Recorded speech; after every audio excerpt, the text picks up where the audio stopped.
Imaginez deux investisseurs. Le premier attend patiemment ses dividendes mensuels, convaincu d'avoir trouvé la formule magique pour s'enrichir. Le second n'en touche pas, mais vend simplement une portion de ses investissements lorsqu'il a besoin de liquidité. Dans 30 ans, l'un aura perdu 40% de ses gains potentiels, l'autre aura potentiellement multiplié par 20 son capital. Le responsable de cette différence? L'investissement en bourse dans des actions à dividendes. Dans cette vidéo, je vais vous révéler pourquoi cette stratégie adulée par la majorité des investisseurs est en réalité destructrice pour votre patrimoine. Plus important encore, je vous propose une alternative moins spectaculaire mais redoutablement efficace qui pourrait complètement transformer vos résultats sur le long terme. Allez, c'est parti!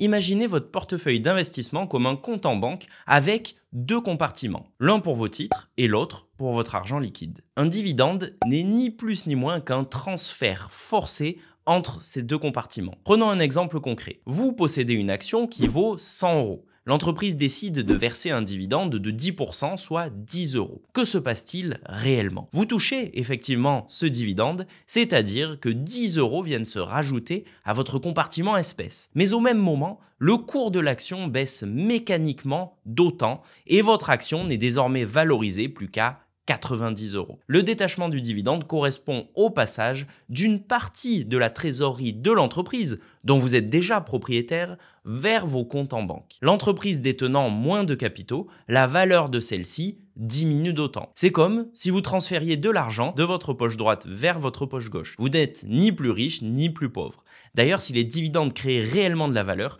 une stratégie simple permettrait de s'enrichir sans risque. Acheter une action juste avant le détachement du dividende, empocher celui-ci, puis revendre immédiatement l'action. Cela n'est bien sûr pas possible en pratique. Cette vérité mathématique implacable est donc immédiatement répercutée sur le cours de bourse, comme nous venons de le voir, via une loi de l'offre et de la demande. Les investisseurs intègrent le fait que l'entreprise vient de distribuer une partie de ce qui faisait sa valeur, et donc sa capitalisation baisse d'autant.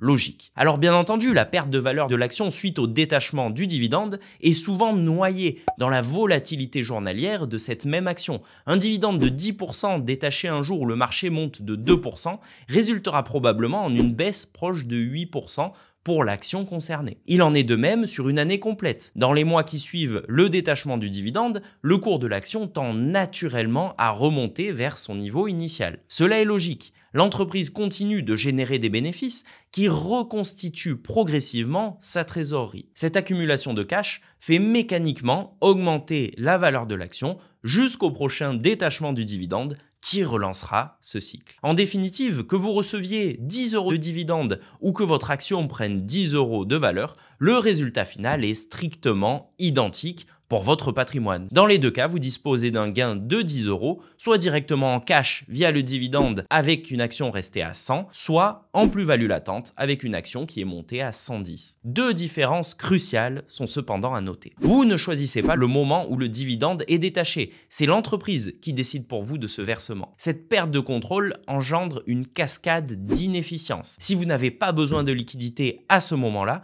vous voilà contraint de les réinvestir. Entre-temps, votre argent dort, improductif, et chaque réinvestissement grignote votre capital avec des frais de transaction. Mais le plus pernicieux est à venir. Le versement du dividende déclenche automatiquement l'imposition, et les conséquences sont bien plus dévastatrices que vous ne l'imaginez. Sur le long terme, cette fiscalité forcée peut éroder jusqu'à 40% de votre capital. Une véritable hémorragie financière silencieuse qui menace la croissance de votre patrimoine. Comment une telle destruction de valeur est-elle possible? Sur compte titre ordinaire, chaque euro de dividende reçu est automatiquement amputé de 30%, la fameuse flat tax. C'est comme si vous deviez donner un tiers de votre gâteau à l'État avant même d'y avoir goûté. Sur 100 € de dividende, avant même que cet argent n'arrive sur votre compte, l'État en prélève 30 € et vous ne récupérez donc que 70 € nets. Dans le meilleur des cas, car pour les actions étrangères, c'est encore pire. Vous subissez une double imposition avec la retenue à la source du pays d'origine.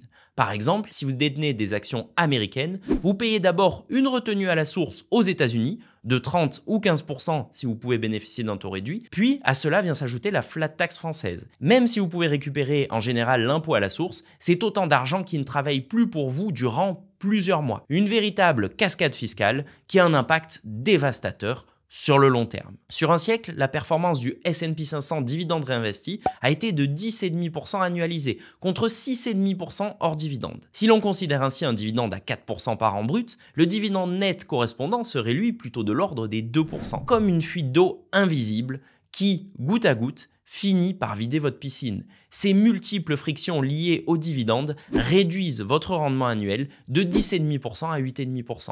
Imaginons que vous investissiez 10 000 € aujourd'hui. Après 30 ans, la différence est stupéfiante. Avec 10,5% de rendement annuel, vous auriez pu obtenir 224 000 €.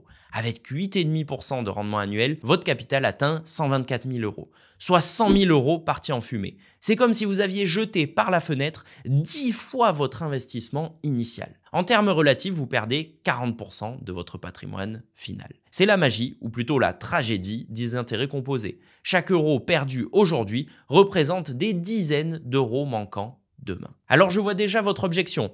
Il suffit d'utiliser un PEA pour échapper à cette fiscalité contraignante du compte-titres.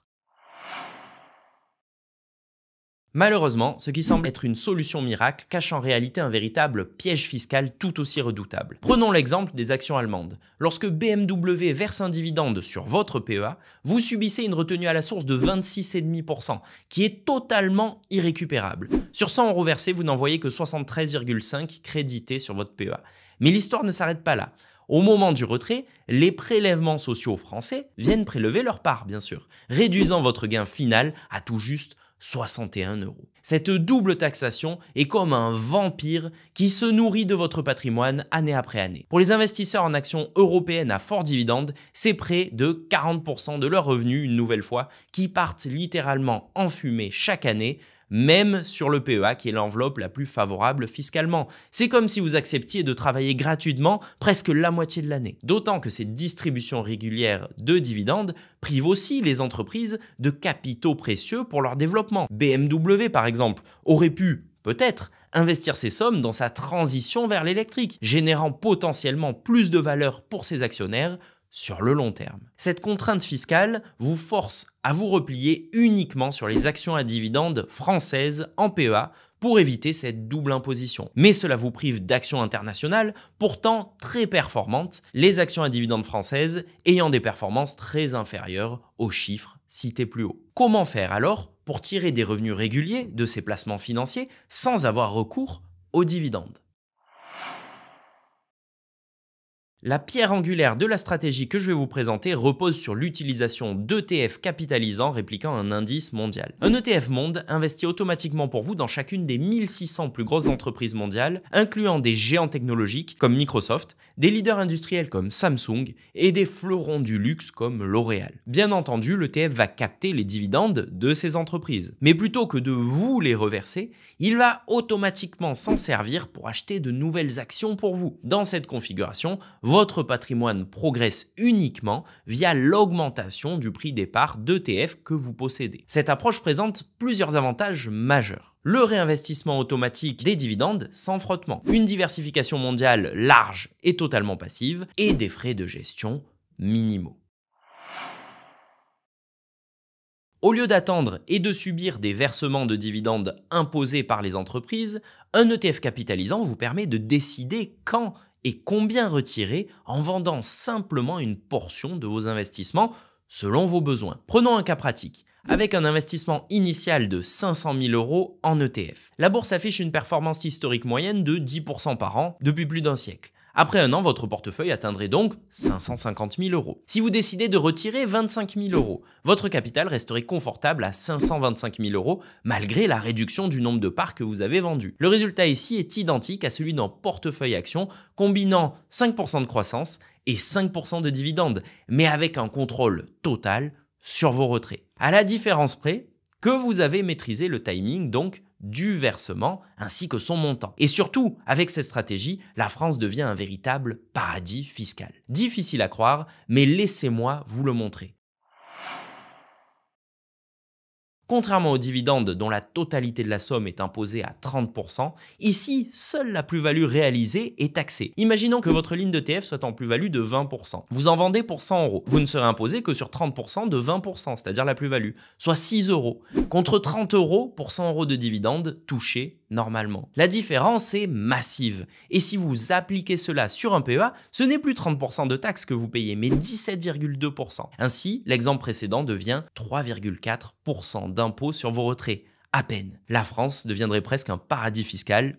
Qui l'eût cru? Si tu veux encore aller plus loin dans l'optimisation de tes finances, la vidéo à l'écran te guide pas à pas pour bien investir en fonction du montant de tes investissements mensuels.